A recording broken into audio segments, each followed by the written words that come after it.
Hey there, it's Simeon. Quick note before we start the show. We did have some tech issues while getting things set up, so unfortunately, we had to cut this interview a little bit shorter than our normal runtime. But fear not, dear listener, for this episode, our conversation has been distilled so that much like a drop of Carolina Reaper hot sauce, it may be small, but still packs a mighty punch. So I hope you guys listen through and enjoy my interview with Dr. Agnes Howard.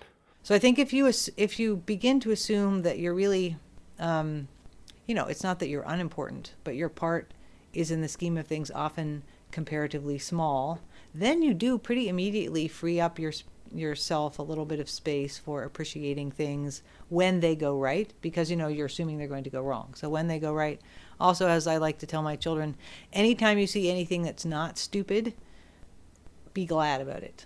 That works pretty well, right? Like when something works, when the weather is nice, when the food is good, when someone you didn't expect to have a chance to see shows up, like all of the, like, don't lose those things.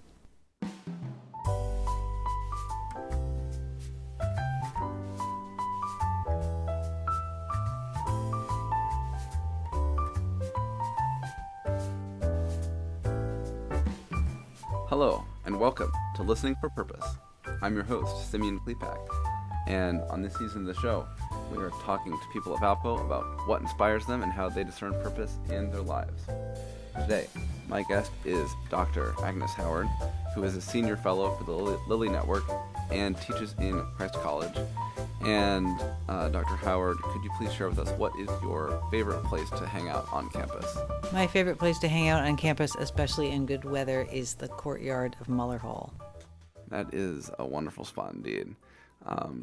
So, for those who might not know you, we'd like to take a minute at the start of the show to kind of just share a little bit about yourself. The way we frame this is tell us where you are in life, how did you get here, and where are you going? And that could be in terms of your career, your family, your whatever is important for you to share with the guests, or our listeners, I mean. So I teach in Christ College, which I love. I am a historian by training. I studied U.S. history as an undergrad. I loved history, and then I went to grad school at the University of Virginia. I have taught a history curriculum in the past at college level, but here I teach interdisciplinary courses, sometimes or always with a historical focus, but sometimes with that as a kind of grace note rather than the focus. I am married and have 3 children. I met my husband at the University of Virginia while in grad school, so in many ways, what private life, domestic life, family life has been practically woven together with me, or with professional academic periods of life as well. My kids are all, you might say, grown at this point, from the last year of teens to mid-20s. What's been really interesting for me in watching them grow up is going from teaching at a time where the people who I was sitting in a classroom with seemed to me impossibly accomplished and mature and talented. And I thought, how does anyone ever get a baby to be that thing, to a time now when my kids are substantially, not in every case, but often older than the students I teach, which is strange in a lot of ways. But also I think has been instructive for me on both sides, since maybe we'll get into this theme right away with vocation. I want to emphasize in my own experience, and I hope in many others' experience, that I don't think of vocation as the sort of thing that's hived off in terms of what you get paid to do or your profession, or for that matter, just a spiritualized pathway. But in my experience, everything kind of gets wound up together. So then, if vocation is not just about your, for pay job, how would you define vocation? The question. How would I define vocation? I think vocation starts with the meaning of, or the actual meaning of the word, which is the root to call, or to be called, something you're called to do. One of the things I studied most in grad school was New England Puritans, who have really advanced and clear ideas about what vocation could mean, both in terms of one's own eternal fate, but also one's job.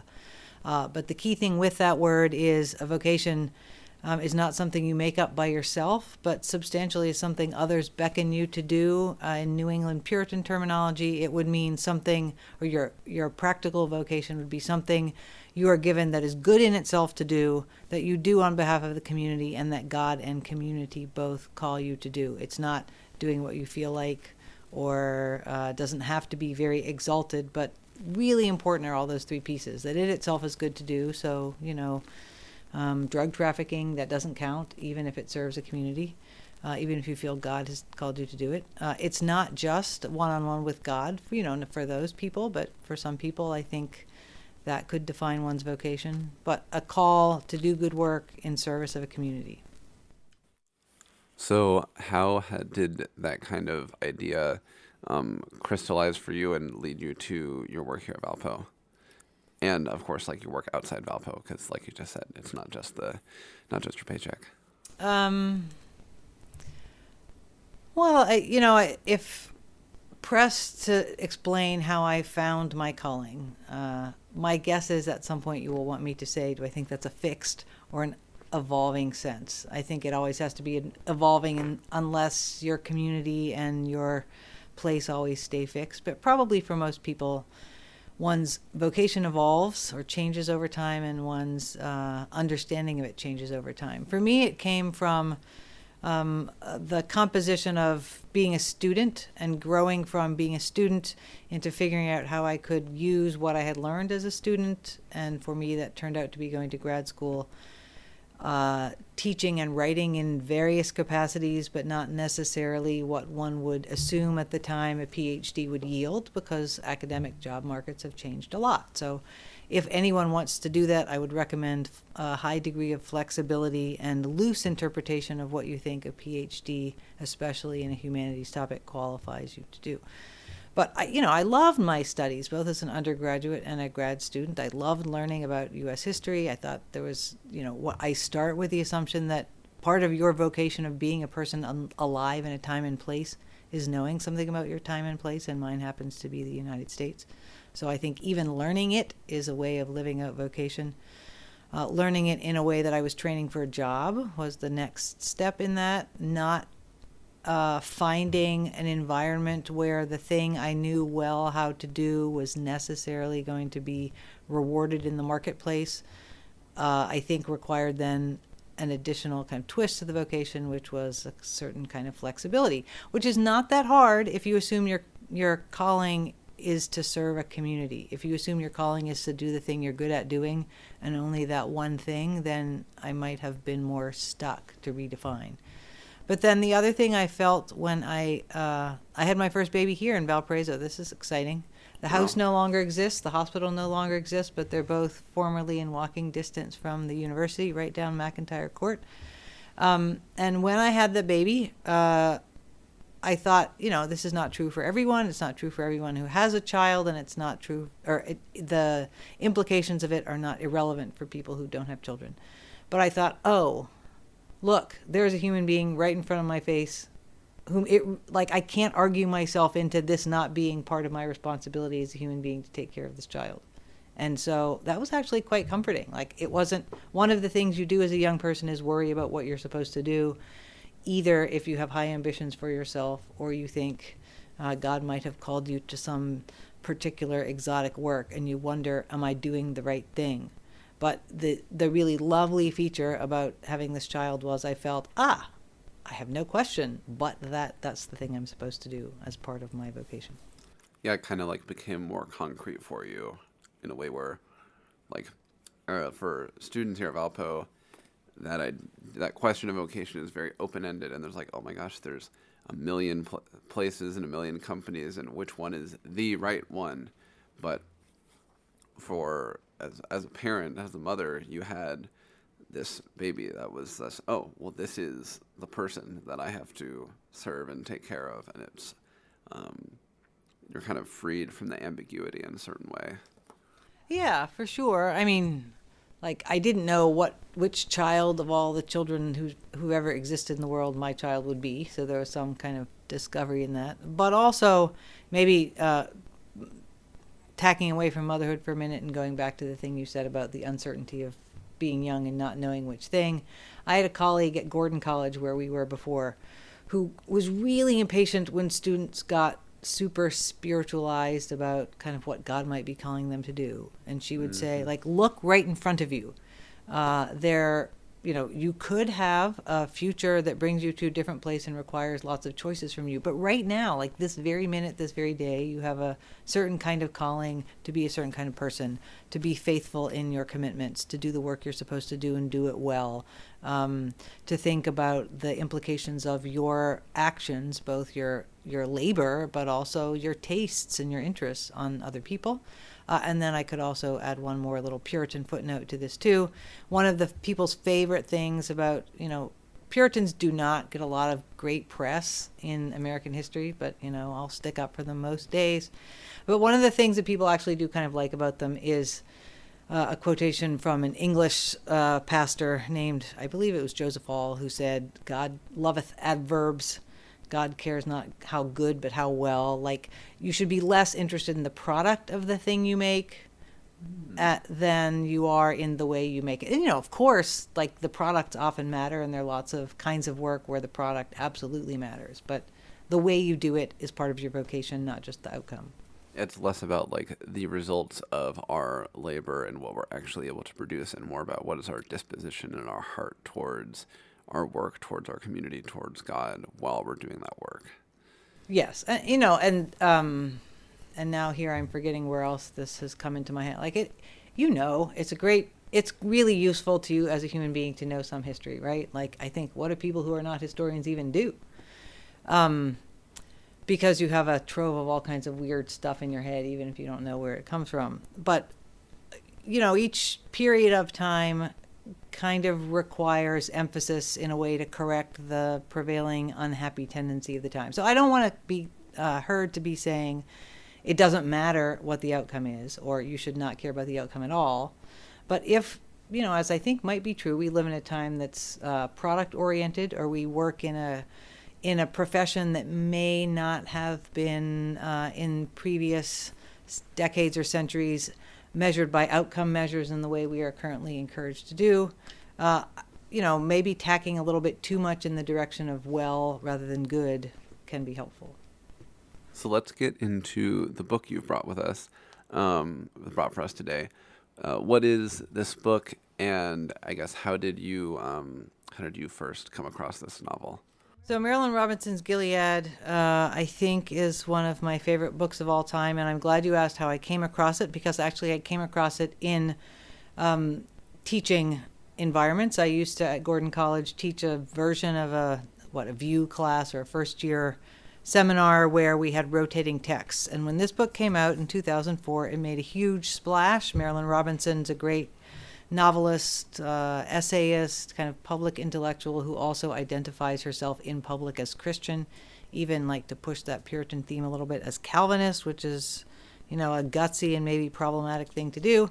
But when she came out with this book, everyone who reads book reviews and it was in a book group felt like, this is the book we have to read. So I read it, and this is maybe an encouragement to anyone who's ever an undergraduate ever, or anyone who's ever picked up a book that they thought they were supposed to like and didn't like it.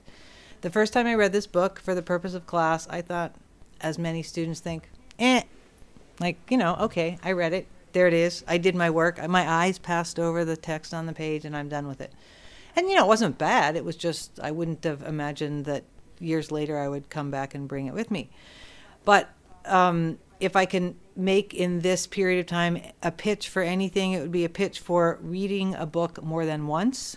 I wouldn't be too doctrinaire about it. You can't read everything more than once. You don't have world enough and time. But this book was a great lesson to me, because the first time I read it, it didn't affect me that much. The second time I read it, maybe things about me had changed. When I describe a little bit of the plot, some of these features might become clear for just why this mattered to me, but some relationships had changed. So I had a dear friend. She and I were both reading this again at the same time. She's gone on to teach classes on, this is one book in a kind of, it's not really a series, but books all about the same characters in conversation with each other. So this book was important in our relationship. It's also important because I had a family member with a kind of crisis of faith, and that's a theme in this book.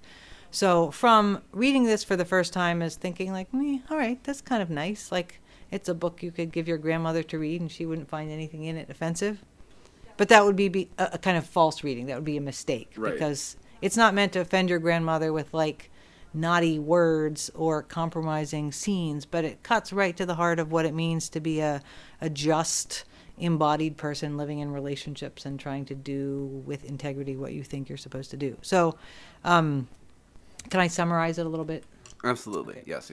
So it's, what would you call it? Kind of like an epistolary novel, a novel written in the form of a letter or a series of letters from an old man in this fictional town, Gilead, Iowa. Iowa's real, Gilead's not. Who in mid-20th century is kind of, explaining, defending his life in order that his young son, when his young son grows up and he will have been gone from the scene, his son will kind of get to know him. So we get to know this man who is a reformed pastor, or a pastor in a reformed church. We get to know him through what he tells of himself to his son. Since it's writing of a reformed pastor who thinks a lot about God, the world, the United States, justice, race, love, family, like he thinks about a lot of things, it's not a novel that has much plot. Like nothing really happens in the book for most of the time. It's somewhat about conversation and somewhat about, this guy's recording of the things that he thinks really matter. Mm-hmm. And I don't want to do it injustice by saying that's the plot summary and it's boring, or saying it's only good for the life lessons we can extract from it. But, that said, it is a book that suits that kind of, again, I don't want to say mine. It's a gorgeous book. So I encourage people to read it for the prose, if for nothing else. But to get particular about its use for purpose, sense of purpose, how you get there. He's a man who's, he's at least a third generation pastor. His grandfather came to the Midwest because he was an abolitionist who, by the time he died, nobody knows where he died, but he was buried somewhere kind of on the prairie, and the narrator has to go find his grave at some point early in the book. He died understanding that the cause that he had given his life for had mostly been lost, that as a pastor in service of racial justice, really not even reconciliation, but racial justice, he failed. So the grandfather was willing to use violence, was willing to take up arms and fight in a war in order to bring justice for enslaved people. And that's how he defended his life. And as he puts it, the summer is over and we are not saved. So it was a great failure, he thinks, the grandfather. Then the narrator's father also is a pastor, also of a Reformed church, but in the time of World War I, who takes a pretty, I don't know, can you say an aggressive pacifist line, but a pretty decisively pacifist line. So the grandfather thinks essentially any use of violence is justified for the sake of bringing justice to the oppressed, justice to the people who are enslaved. His son thinks he's dead wrong, dead criminally, oppressively wrong for preaching that, because he's preaching to churches where kind of widows and mothers whose sons have all died show up, with Spanish influenza, and they hear what sounds to them a hollow case for using violence in support of some righteous principle. And then this man, our narrator, also has to figure out not just which question of justice might be correct and how his faith is big enough to encompass both of those, but whether his faith has anything to say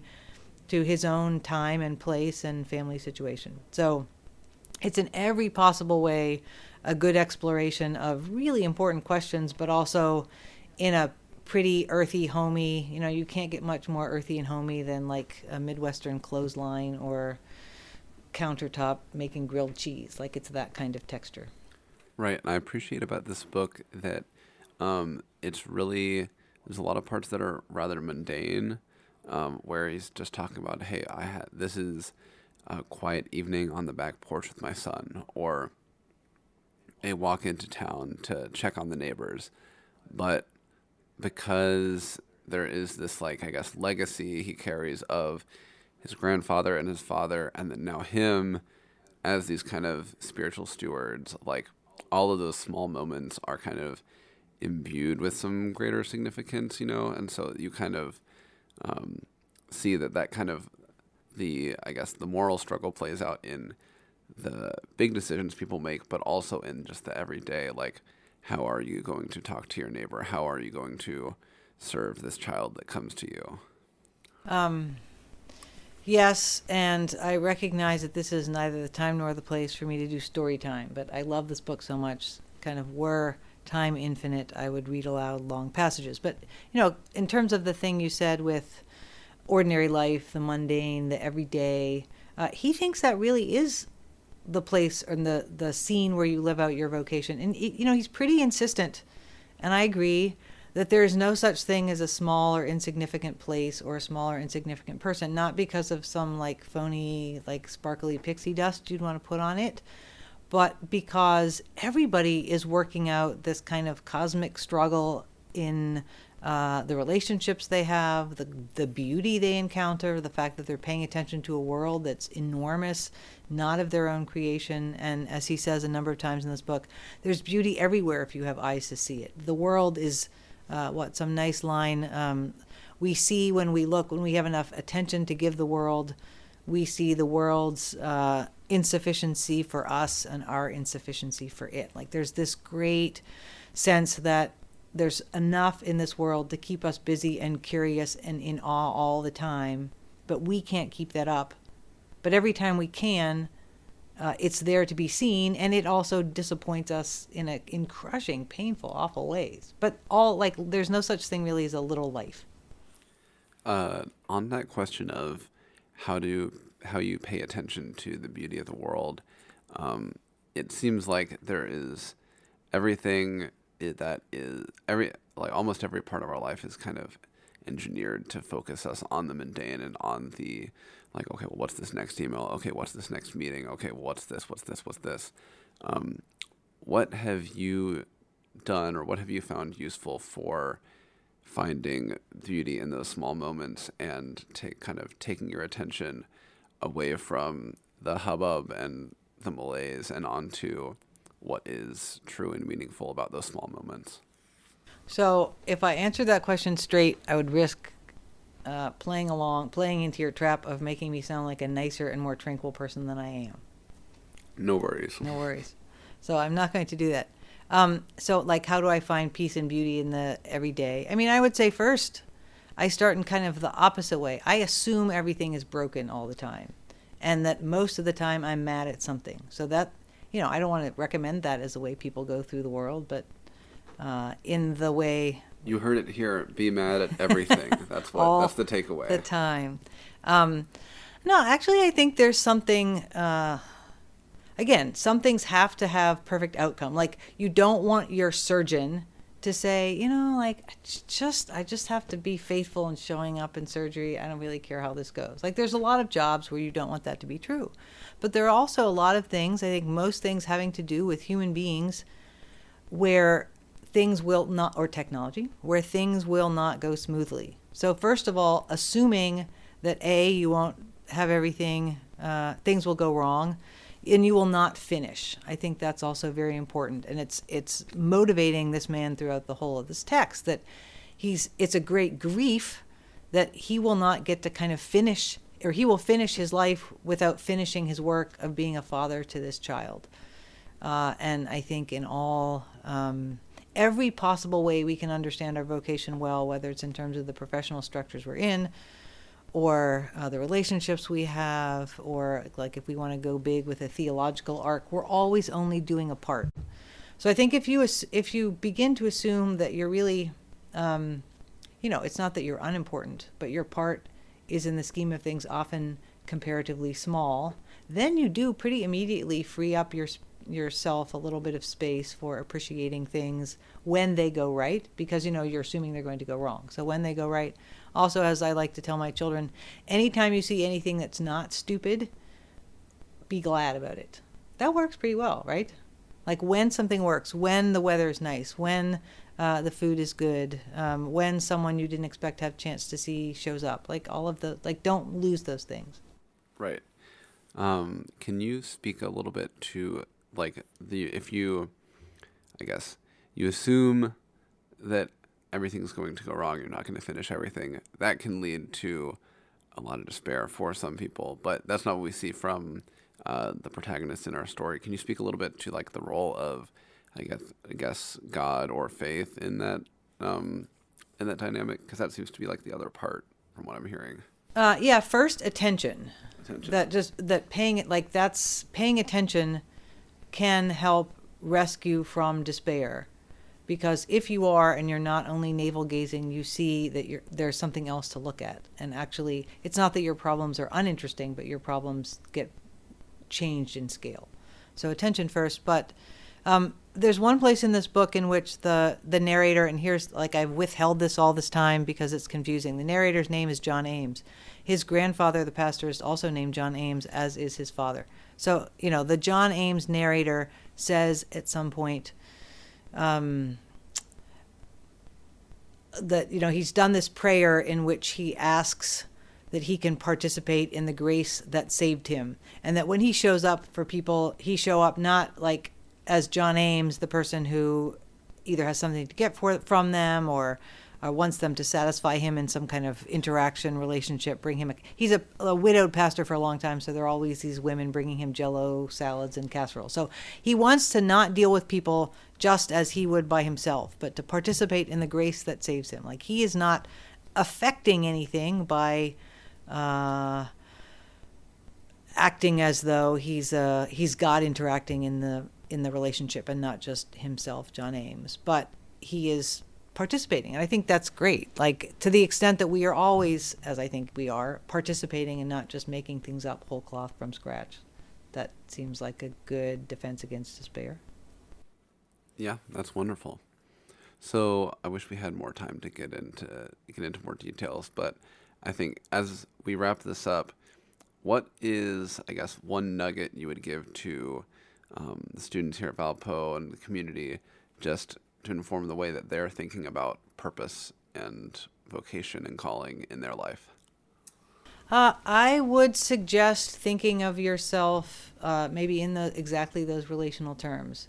Recognize that your sense of who calls you to do whatever you are supposed to do starts with the people immediately around you. It might not stop there, but it does start there. It could be your friends, your family, the people you're stuck living with if you feel that you didn't choose that. But those people start as your vocation. And also, you have become a vocation for those people as well. I think that's important to recognize, that there's this reciprocal relationship where sometimes we tend to think, I'm making this up, I'm doing my best, I'm even doing it against this like cope of other people's interactions. But you are somebody's vocation first. And, since my other great obsession besides Puritans, I didn't say nuns, but my other great one besides those things is what I'm forgetting? Oh, babies, pregnancy, birth. You always start as a dependent on somebody else in a life that is someone else's understanding of you before you are your own. And remembering that can be, I think, healthy and humbling. Awesome.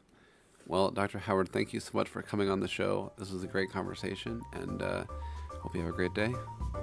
Thank you. You too. I appreciate being here. Thank you for joining me on another episode of Listening for Purpose, Our Campus, Our Stories. This has been our penultimate episode of Season 2, and our last episode is going to be an interview with yours truly, where you can finally see what is going on with the man behind the curtain. What are my thoughts about all these great ideas we talk about on the show?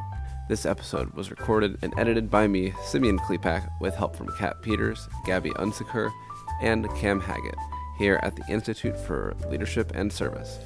For more information about ILAS or the CAPS Fellowship Program or the Allen Scholars Program, please check out our website at valpo.edu/ILAS or email us at lead.serve@valpo.edu. Please also email us if you have any ideas for someone you think would be a great guest for the podcast. And we will talk to them and see if we can get them to come on the show for next season, season 3, coming to you in fall 2025. Join us again next week for more of Our Campus, Our Stories.